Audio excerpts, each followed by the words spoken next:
स्वागत है the Hindu newspaper की मैगज़ीन में। और आज हम आपको बताने जा रहे हैं कि जो डिज़ाइंस जो विवाहों में मतलब वेडिंग्स में जो हम कपड़ा पहनते हैं वो कहाँ से शुरुआत हुई है और पोचमपल्ली इसकी पैटर्न से क्यों खास है और उनमें ऐसी क्या चीज़ है। और वहाँ का जो पोचमपल्ली है वहाँ की एक जो इसका नाम रख दिया गया है टूरिज़्म विलेज, जो कि पर्यटकों का शहर। वहाँ पर आने जाना इतना होता है पर्यटकों का जो कि वहाँ की डिज़ाइन देखना चाहते हैं और यूनाइटेड नेशन से रखा गया।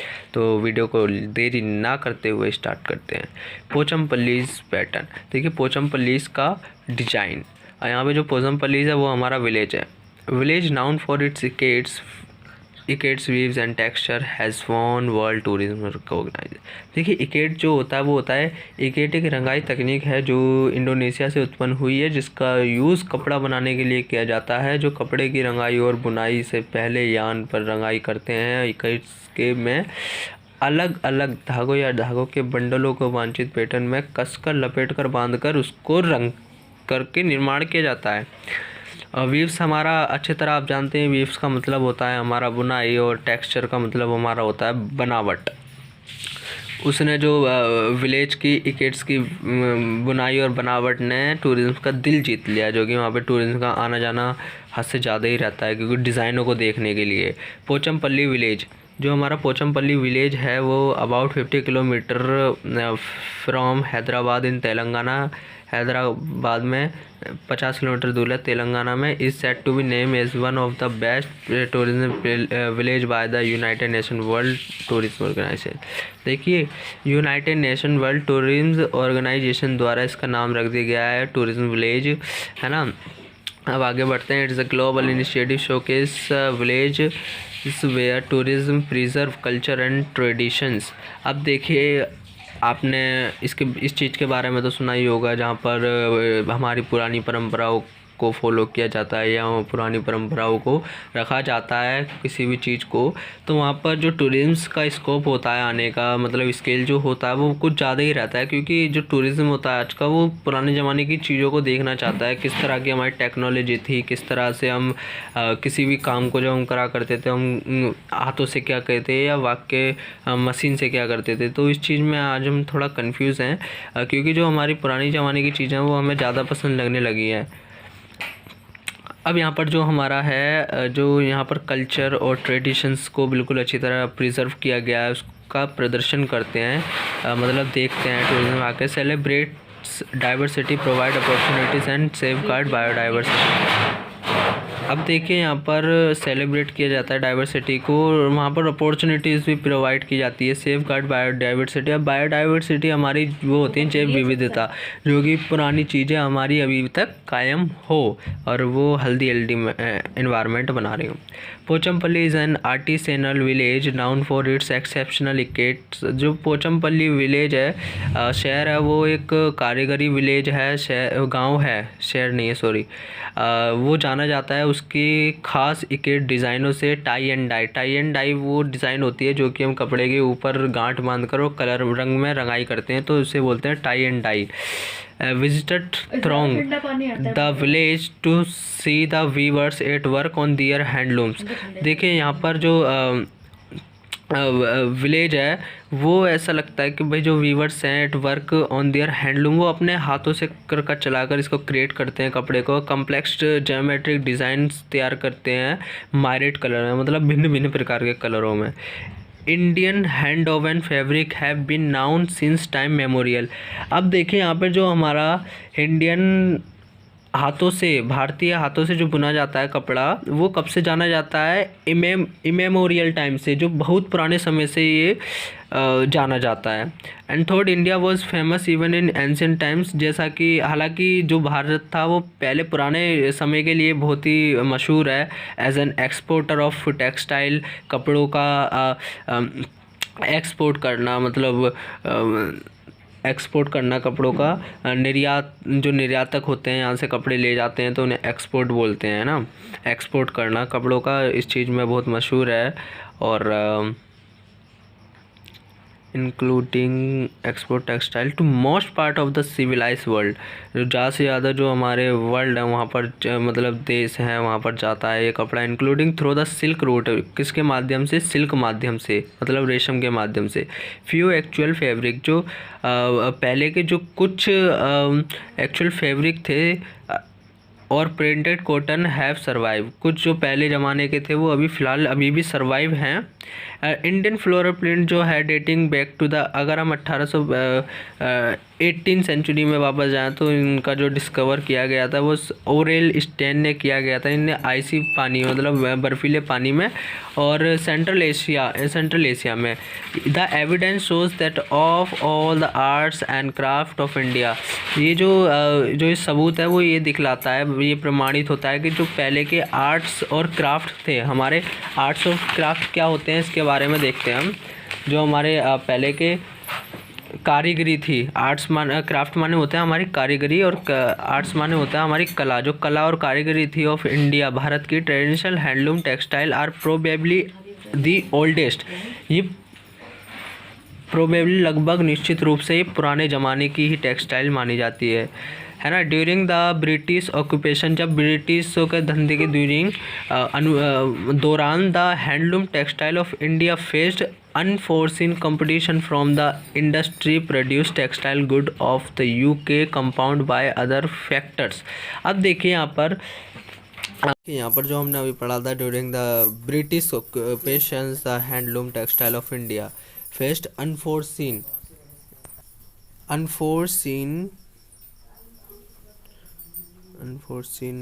Competition from the industrial produce. देखिए यहाँ पर जो हमारा ड्यूरिंग ब्रिटिश ऑक्यूपेशन, जब ब्रिटिश ऑक्यूपेशन के दौरान द हैंडलूम टेक्सटाइल, जो भारत की हैंडलूम टेक्सटाइल थी वो फेस्ड अनफोर्सिन, अज्ञात कंपटीशन को फेस कर रही थी। कहाँ से? इंडस्ट्रियों से, जो कि प्रोड्यूस कर रही थी टेक्सटाइल गुड्स, मतलब माल of the UK compounded by the, किसके द्वारा संयुक्त हो रहा था? बाय द अदर फैक्टर्स से, सच एज अ फेमाइन। अब देखिए यहाँ पर जो हमारा फेमाइन का मतलब होता है वो होता है अकाल। पहले का समय, जैसा कि पहले के समय मतलब अकाल में the skill weavers not only sought other employment but were also reduced to wage worker independence or merchant for the sale of their product। अब देखें यहाँ पर जो हम पढ़ेंगे ध्यान से, द स्किल्ड वीवर्स माने होता है जो बुनाई करते हैं उनको वीवर्स बोलते हैं। जो कौशल वीवर्स हुआ करते थे वो नॉट ओनली शॉर्ट, वो नहीं मिल पाए थे अदर एम्प्लॉयमेंट बट, परंतु were also reduce to wage. अब देखिए वहाँ पर जो रिड्यूस टू वेज मजदूरी की कमी हुआ करती थी, तो वो क्या करते थे? वो डिपेंड से कहाँ, किन पर? दुकानदारों पर। जब तक उनका प्रोडक्ट नहीं बिकेगा उनको जब तक मनी गेट नहीं हो पाएगा। आफ्टर इंडिपेंडेंस, अब देखिए स्वतंत्रता के बाद जब आज़ाद हो गए थे उसके बाद the government of India has taken various step. देखो जो भारतीय सरकार ने अलग अलग तरह के कदम उठाना चालू कर दिए थे प्रोटेक्ट करने के और आगे उनका बिजनेस को आगे बढ़ाने के। But in open market economy, open market जो इकोनॉमी में साथ ही साथ इमीडिएटिंग फ्लडिंग द मार्केट, एकदम मार्केट में जो कि फ्लडिंग हो गई थी, मतलब फ्लडिंग मान लीजिए किसी भी चीज़ की लहर चल जाती है ना। It's fighting and according to some, कुछ के अनुसार लूजिंग बैटल फॉर सर्वाइवल, है ना, जो कि हमारा लूजिंग बैटल फॉर सर्वाइवल, जो हम लूजिंग बैटल फॉर सर्वाइवल।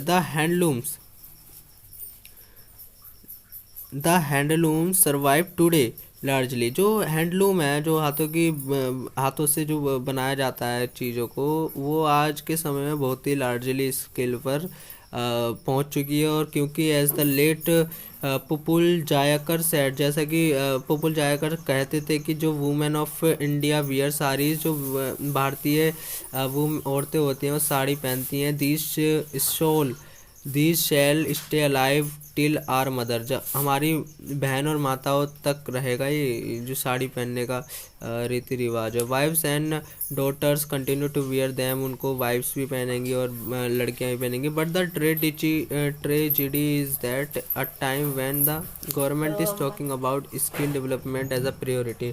देखिए वहाँ पर जो शौकपूर्ण घटना थी वो क्या थी, जब सरकार उस समय में स्किल डेवलपमेंट के प्राथमिकता के लिए बातें कर रही थी। ऐसा the skill artisan are becoming deskill, जो कि इस कारण जो कारीगर थे वो डिस स्किल बन चुके थे।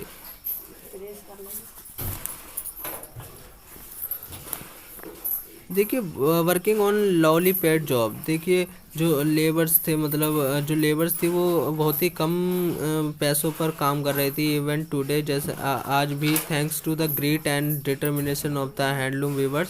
अब धन्यवाद किया जाता है जो कठिन काम को जारी रखने का, जो कि उन्होंने अभी तक आज तक जारी रखा इस कठिन काम को। नहीं तो अगर कोई और होता तो कहता कि बंद करो इस काम को, है ना।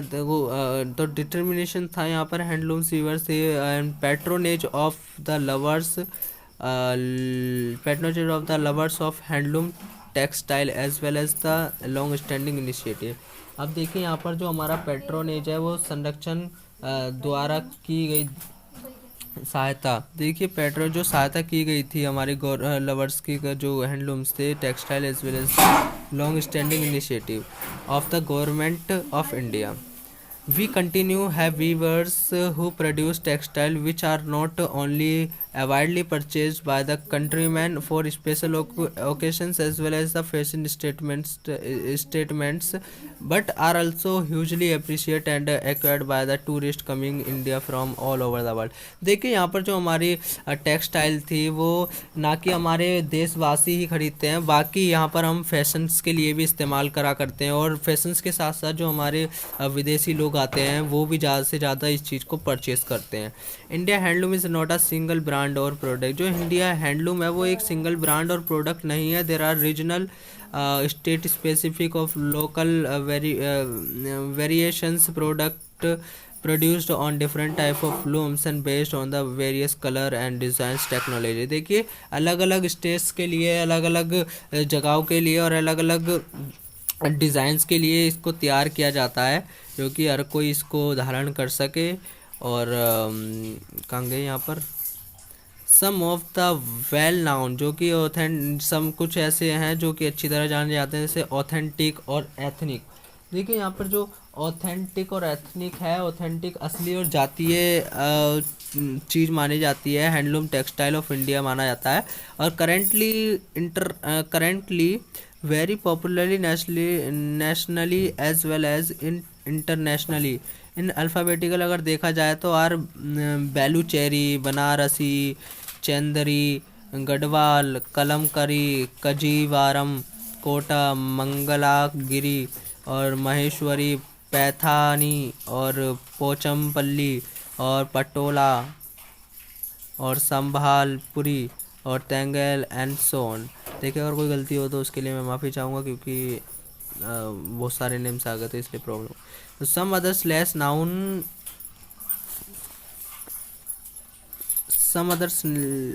Noun but exquisite handloom textile and executive handloom textile are Chutku, Chira, Kantha, Mekhela और ये तुम्हारा नारायणपेट, रीसा रिगनाई और तेलिया रुमाई और वेंकटगिरी एंड सोन। देखिए बंगाल्स टच। अब देखिए बंगाल है वो कैसे इसके अंदर टचिंग में आया, मतलब कैसे कांटेक्ट हुआ इसका, कैसे स्पर्श हुआ।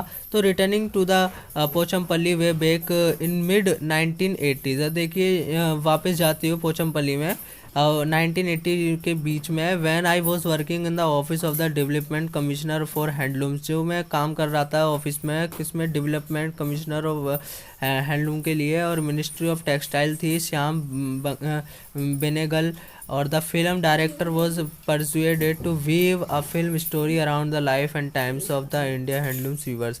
देखिए इसके नाम पर एक फिल्म भी प्रोड्यूस की गई थी, जैसा कि हमने अभी देखेंगे। After a lot of discussion, बातचीत करने के बाद, he choose Pochampally as a location, इसलिए लोकेशन जो चूज़ की गई थी वो पोचमपल्ली की गई थी। The star cast include a few establish actor like Om Puri, इस तरह के जो स्टार थे उनको चुना गया था।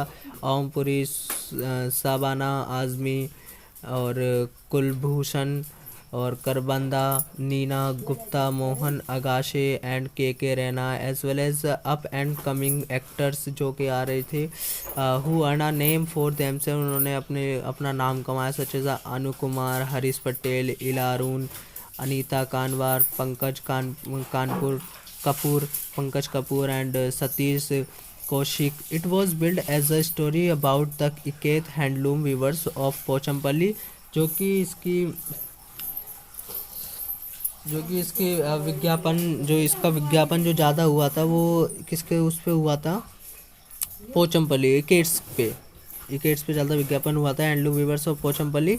एंड पोर्ट्रेट बाय द, किसके द्वारा लिखी गई थी, master weavers Ramulu and his family struggling in the then times of miss mass production. In case you have not guess it, the film is Susman and it's was release 1987 में release हुई थी, जो film का नाम था सुस्मान, और ये फिल्म सारी बनाई गई थी स्ट्रगल पर।